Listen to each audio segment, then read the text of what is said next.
그동안 우리 특세를 해서 여러분 나와서 마음껏 기도할 수 있었는데 우리가 이렇게 할 수 있도록 수고하신 분들이 많이 있습니다. 특별히 내일 새벽에 이렇게 나와서 찬양을 인도해 준 우리 찬양팀, 또 영상으로 수고하며 섬기신 우리 영상팀, 또 주차를 도와주시고 또 우리 셔틀을 도와주신 분들, 자, 우리 모든 수고한 분들께 우리 감사의 박수.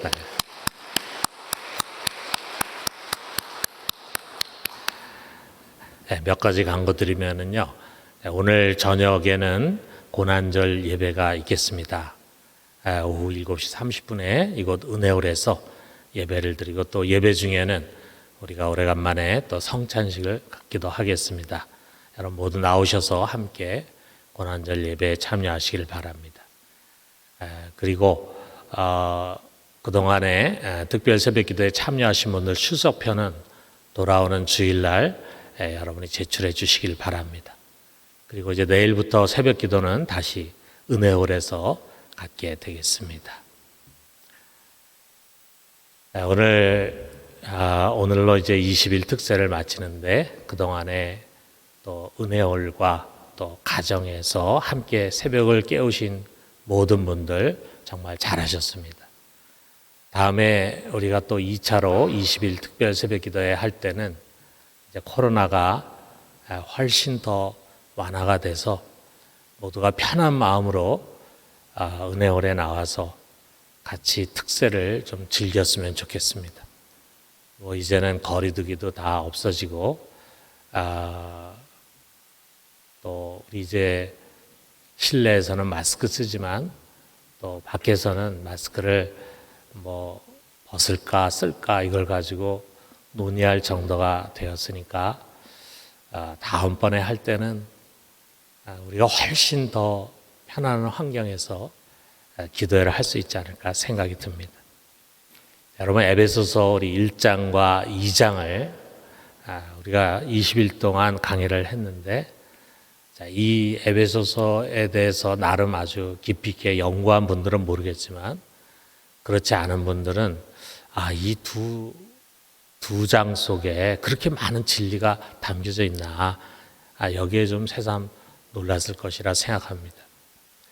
그냥 성경을 쭉 읽어가는데 익숙한 분들은 구절 하나하나, 단어 하나하나에 담겨있는 보물을 그냥 놓치고 지나가기가 쉽습니다. 정독하면서, 그리고 여러 성경을 비교해 가면서 더 정확한 의미를 찾아내려고 하면은요, 정말 상상 이상의 기쁨과 즐거움과 유익을 얻게 될 것입니다. 자, 오늘 마지막으로 3장 1절부터 6절까지를 우리가 살펴봐요. 여기서 바울은 하면서 자신을 소개합니다. 자, 그런데 1장 1절에서도 우리가 그렇게 시작이 됐잖아요. 에베소 1장 1절을 우리 다시 한번 복귀하면은, 하나님의 뜻으로 말미암아 그리스도 예수의 사도된 바울은, 이렇게 이 성경이 시작이 됐습니다. 그런데 여기서 바울은 자신을 이렇게 소개합니다. 1절에 보면은, 이러므로 그리스도 예수의 일로 너희 이방인을 위하여 갇힌 자 된 나 바울이 말하거니와 그랬어요. 자, 우리가 이 헬라어 원어를 보면은요, 이게 동사가 없어요. 그래서 이것을 그대로 직역한 것이 NIV 성경인데, 우리 NIV 성경을 보면은 이렇게 되어 있습니다. 이런 이유에서 나 바울 너희 이방인을 위한 그리스도 예수의 죄수, 이렇게 되어 있어요. 자, 여기 그리스도 예수의 죄수라고 하는 말이 눈에 들어옵니다. 그리스도 예수의 죄수. 우리나라 성경은 그리스도 예수의 일로 갇힌 자 된 나, 이렇게 풀었었는데, 사실은 이게 자연스러운 번역이에요. 자, 그런데 존 스토트라고 하는 사람이 이 속에, 이 그리스도 예수의 죄수라는 말 속에 그리스도 예수께 사로잡힌 종이라고 하는 은유가 담겨 있다, 이렇게 봤는데, 사실 저는 이 성경 읽으면서 미처 그런 생각을 하지 못했습니다. 새로운 시각이라는 생각이 들었어요. 자, 그리스도 예수의 사도, 그리고 그리스도 예수의 종인 바울은 그리스도 예수의 죄수다. 오직 예수께 사로잡히고 그의 포로가 된 자라 이거죠. 그렇기 때문에 더 이상 자기 의지대로 살지를 않습니다. 주님께서 보내시는 대로 어디든지 갑니다. 거친 광야도 가고 험한 바다도 갑니다. 그를 죽이려고 하는 유대인들이 우글거리는 예루살렘을 향해서도 갑니다. 거기서 결박과 환난이 기다린다 할지라도 그는 갑니다. 그리고 결국 거기서 붙잡혀가지고 감옥에 갇히게 되는 것입니다. 오직 순종, 오직 순종이에요. 이 모든 일이 또한 이방인을 위해서입니다. 그리스도께서 그를 이방인의 사도로 세우셨기 때문이래요. 지금 우리가 이방인이 교회의 대세이지만 그 당시는 아직 그렇지 않은 시대잖아요. 그런데 이방인의 구원을 그는 변화했어요. 그리고 유대인뿐만 아니라 이방인을 향한 하나님의 깊은 사랑을 대변해. 그러다 보니까 유대인들 가운데서 많은 적을 갖게 됐습니다. 그러나 그는 개의치 않았어요. 이 모든 것을 그는 은혜의 직분이다 라고 말합니다.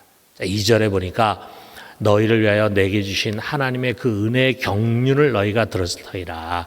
자, 이게 지금 경륜으로 번역된 오이코노미아라고 하는 말은 하나님의 경륜이라는 뜻도 있지만 여기에서는 사실 직분, 사역의 의미로 사용이 된 것입니다. 그러니까 하나님이 내게 주신 은혜의 직분, 이것을 너희가 들었을 터이라. 은혜의 직분.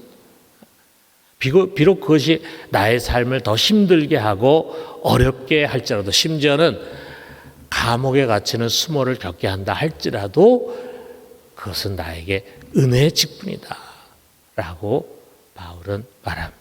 여러분, 이 바울이 멋있지 않습니까? 그 속에 목적과 사명이 아주 뚜렷해 보이지 않습니까? 주님에 대한 충성과 사랑에 사로잡혀 있지 않습니까? 그래서 이 고난의 길을 마다하지 않는 바울 앞에 내가 참 한심하다 하는 그런 느낌이 들지 않습니까?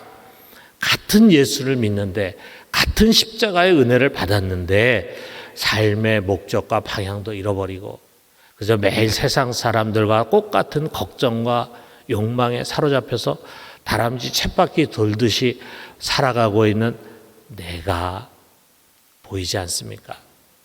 사랑하는 성도 여러분, 사도인 바울과 나는 차원이 다르죠 라고 말하지 맙시다.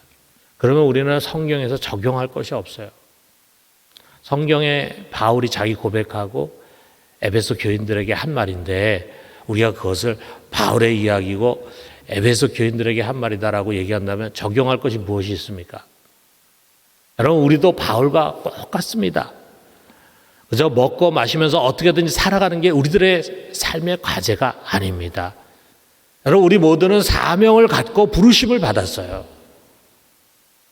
여러분 모두는 사명자입니다. 은혜의 직분이 주어졌어요.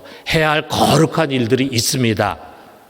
사랑하는 성도 여러분, 다시 일어서서 그 사명을 회복할 수 있기를 주님의 이름으로 축원합니다. 자, 그렇다면은 바울에게 주어진 이 은혜의 직분이 무엇인가? 그것은 다른 것이 아니라 이방인들에게 그리스도의 비밀을 가르쳐주고 전하는 것이라 이거예요. 3절 4절 보니까 곧 계시로 내게 비밀을 알게 하신 것은 내가 먼저 간단히 기록함과 같으니 그것을 읽으면 내가 그리스도의 비밀을 깨달은 것을 너희가 알 수 있으리라. 자, 이게 비밀이라고 하는 단어가 3절에도 나오고 4절에도 나와요. 두 번이나 나옵니다. 자, 우리가 1장에서도 이 비밀에 대해서 한번 다뤘어요. 1장 9절에 그 뜻의 비밀을 우리에게 알린 것이요 그랬습니다. 자, 그럼 비밀이라고 하는 것은 아무에게나 공개하고 아무에게나 알리는 것이 아니잖아요. 어떻게 보면은 하나님이 깊은 곳에 꼭꼭 숨기고 감추어진 그의 경륜이라고 할 수 있어요. 이것을 9절이 말합니다. 여기 3장 9절에 보니까 영원부터 만물을 창조하신 하나님 속에 감춰졌던 비밀의 경륜이 어떠한 것을 드러내게 하려 하심이라. 만물을 창조하신 하나님 속에 영원 전부터 꼭꼭 감춰져 있던 비밀이에요. 하나님 아무에게도 드러내지 않았어요. 그 감춰져 있던 비밀을 하나님께서 사도들과 선지자들에게 먼저 계시를 통해서 알려주었습니다. 특별히 사도 중에서도 이 바울에게 많은 계시를 통해서 그 어떤 사도보다 복음을 정확하게 깨닫게 해주셨어요. 왜 그랬을까 생각해 보면은 하나님은 다른 사도들과 달리 바울을 이방인의 사도로 불렀기 때문에요. 이방인에게 복음을 전하기 위해서 그는 복음을 정확하게 알아야 합니다. 하나님이 주신 전체 말씀 속에서 율법의 옷을 벗겨내고 복음의 진수를 정말 드러낼 수 있는 사람, 그가 바로 바울이었습니다.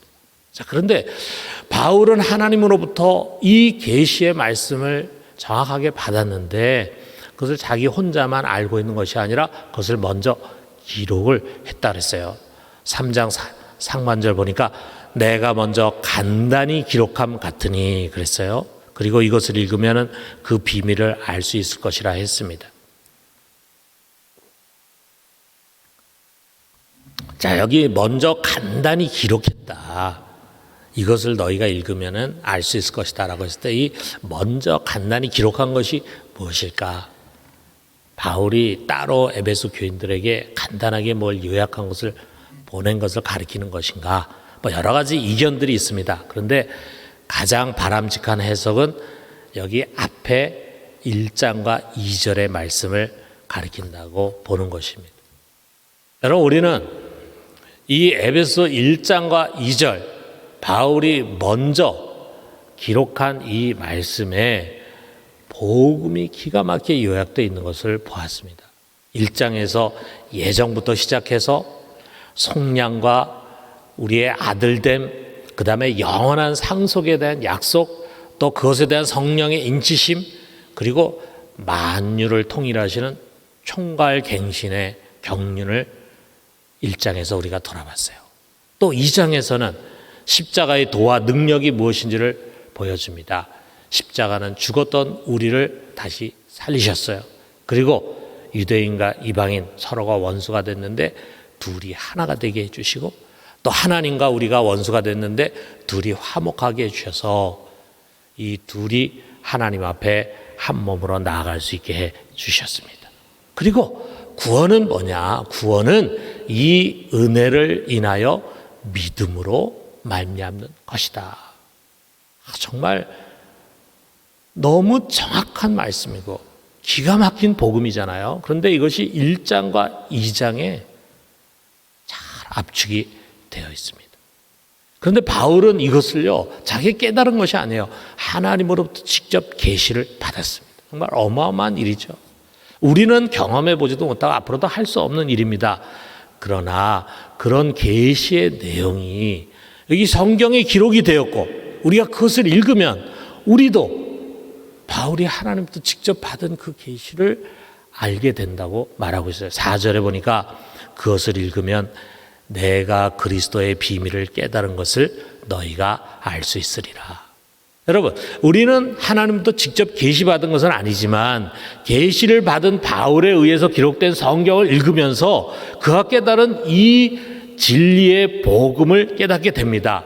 하나님은 영원 전부터 감춰졌던, 아무에게도 드러내지 않았던 이 그리스도의 비밀, 이 소중한 것을 이런 식으로 우리들에게 알려주시는 것입니다. 이 얼마나 놀라운 일입니까? 여러분이 만약에 에베소서 1장과 2장의 말씀, 지난 20일 동안 새벽마다 강론한 말씀을 이해하면서 공감하면서 아멘한다면 여러분은 그리스도의 깊은 비밀을 깨달은 자들입니다. 특별한 자들입니다. 아니, 하나님께서 여러분에게 그것을 깨닫게 해주기 위해서 성경을 기록하고 지혜와 계시의 영을, 성령을 여러분에게 부어주신 것입니다. 여러분, 이것이 얼마나 큰 축복입니까? 우리가 다음 구절을 읽으면 그것을 더욱 알 수 있어요. 5절에 보니까 이제 그의 거룩한 사도들과 선지자들에게 성령으로 나타내신 것 같이 다른 세대에서는 사람의 아들들에게 알리지 아니하셨으니.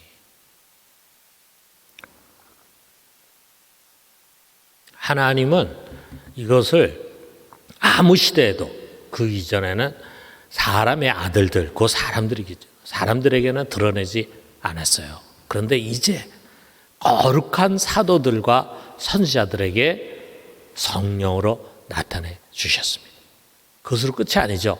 그들로 하여금 그 받은 것을 성령의 감동으로, 성령의 영감으로 기록을 하게 했어요. 그래서 성경으로 우리의 것을 고스란히 남겨주었습니다. 그 목적이 무엇입니까? 6절에 보니까 이는 이방인들이 복음으로 말미암아 그리스도 예수 안에서 함께 상속자가 되고 함께 지체가 되고 함께 약속에 참여하는 자가 됨이라. 자, 여기도 또 세 개의 단어가 나오는데 또 함께라고 하는 접두어가 붙어서 나옵니다. 우리가 2장에서도 동일한 것을 우리가 봤잖아요. 자, 여기 또 세 개의 동사가 함께라고 함께 나오는데 그 함께는 유대인과 함께라고 하는 의미예요. 자, 우리 이방인인 우리가 들은 복음을 통해서 그리스도 안에서 우리는 함께 상속자가 된다. 그리고 함께 지체가 된다. 그리고 함께 언약에 참여하는 자가 된다. 바로 이런 축복을 우리가 얻게 하기 위해서 하나님께서 우리에게 오랫동안 감췄던 그리스도의 비밀을 알게 해 주셨다 이거죠. 사랑하는 성도 여러분, 우리 하나님은요, 이 그리스도의 비밀을 성령으로 먼저 사도들과 선지자들에게 계시해 주셨습니다. 그리고 그것을 성령의 영감으로 기록해서 성경이 되게 해 주셨습니다. 그리고 우리가 그 성경을 붙들고 읽을 때 그 성령은 다시 우리를 조명해 주세요. 성령의 조명으로 그것을 깨닫고 이해하게 해 주십니다. 그래서 우리 역시 이 그리스도의 비밀을 아는 자가 되게 해 주신 것입니다. 그리고 그 목적은 우리로 하여금 하나님의 영원하고 황홀한 기업의 상속자가 되게 하고 교회 지체가 되게 하고 그리고 언약의 백성이 되게 하기 위한 것입니다. 여러분, 우리 이 은혜에 감사합시다. 그리고 여러분, 성경을 사랑합시다. 정말 보화를 캐듯이 성경을 읽고 연구해요. 여러분, 내가 성경을 연구하는 것이 아닙니다. 성경을 이렇게 기록하도록 계시하시고 영감을 주신 성령께서 우리의 마음의 눈을 열어서 성경을 볼 수 있게 해주십니다. 지혜와 계시의 영이 되셔서 그것을 깨달을 수 있게 해주십니다. 그래서 그 말씀이 우리의 믿음의 토대가 되게 해주시고 우리 소망의 근원이 되게 해주시는 것입니다. 그가 계시하신 이 비밀을 더 깊이 깨닫고 알아가고 또 이것을 모르는 자들에게 전하는 사명을 잘 감당하는 우리 모두가 되기를 주님의 이름으로 축원합니다.